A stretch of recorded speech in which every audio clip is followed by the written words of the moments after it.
Epilog warisan yang tak pernah padam. Dari Superber bukan hanya seorang penakluk. Ia adalah arsitek kekaisaran, pembuat sistem yang melampaui zamannya, dan simbol kekuasaan yang berlandaskan hukum dan keteraturan. Di tangannya Persia menjadi jembatan antara timur dan barat, antara tradisi dan kemajuan. Ia membuktikan bahwa kekuasaan bukan hanya tentang menaklukkan negeri-negeri, tetapi membangun peradaban.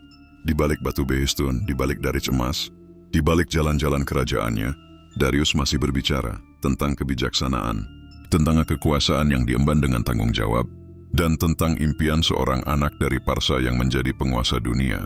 Darius Agung, warisan yang terbakar api. Bab 7, Xerxes putra sang raja.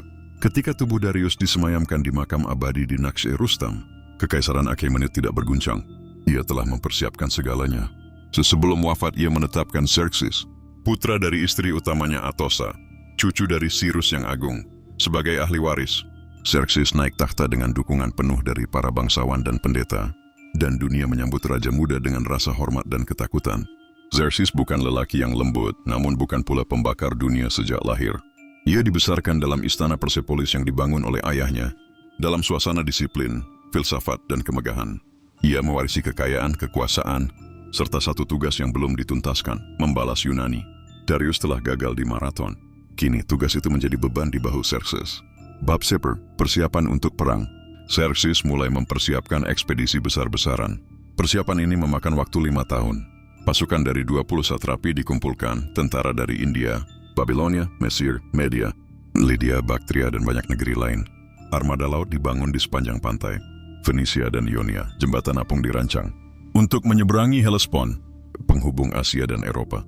Tahun 480 sebelum Masehi, lautan pasukan Persia mulai bergerak ke barat.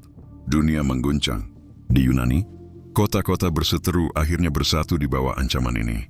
Sparta, Athena, dan negara-negara kecil yang tak lagi melihat musuh di antara mereka, tetapi di seberang laut. Di Thermopylae, pasukan Xerxes menghadapi raja Leonidas dan 300 prajurit. Sparta yang bertahan hingga napas terakhir. Di Salamis, armada Persia dikalahkan secara tak terduga oleh strategi jenius Themistokles. Dan akhirnya, pada tahun 479 sebelum Masehi, dalam pertempuran di Platea, Persia kalah. Xerxes mundur kembali ke istananya, dengan perang yang gagal namun kekaisaran yang tetap berdiri. Bab 6, bayangan sang ayah. Xerxes tidak hanya mewarisi pedang Darius tapi juga bebannya. Ia terus membangun Persepolis, menyempurnakan istana megah yang Darius rancang.